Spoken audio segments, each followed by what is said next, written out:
दोस्तों trending star कहे जाने वाले खेसारी लाल यादव अगर कोई भी इस टाइम गाना लेकर मार्केट में आ रहे हैं तो हमेशा इनके गाने में कोई लीड रोल में एक नई ही एक्ट्रेस आप लोग को नजर आ रही है। और आपको बता दें इनका एक बहुत ही धमाकेदार गाना रिलीज हुआ है। हालांकि इसे इतने खतरनाक चैनल से रिलीज कर दिया गया है। जिस गाने के अगर चैनल की बात किया जाए तो उस गाने का चैनल है फालतू एंटरटेनमेंट। और आपको बता दें अगर इस गाने के टाइटल के बारे में बात किया जाए तो इस गाने का टाइटल है हसेलू काहे।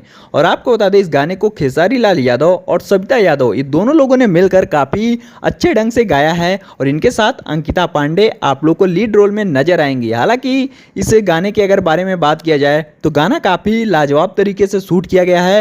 और इस गाने में नई एक्ट्रेस के चलते गाना काफ़ी ज़्यादा ब्लॉकबस्टर बन चुका है। और खेसारी लाल यादव का अगर कोई भी गाना आता है अगर वो वायरल ना हो, ट्रेंडिंग में ना जाए तो ऐसा हो ही नहीं सकता, क्योंकि खेसारी लाल यादव ये गाना वाकई में काफ़ी शानदार तरीके से शूट किया गया है। तो आप लोग भी जाइएगा, इस गाने का फुल आनंद उठाइएगा और मुझे नीचे कमेंट बॉक्स में जरूर बताइएगा कि हालांकि आप लोग को ये गाना कैसा लगा। और ऐसी तमाम खबर देखने के लिए चैनल को सब्सक्राइब करना बिल्कुल भी मत भूलिएगा।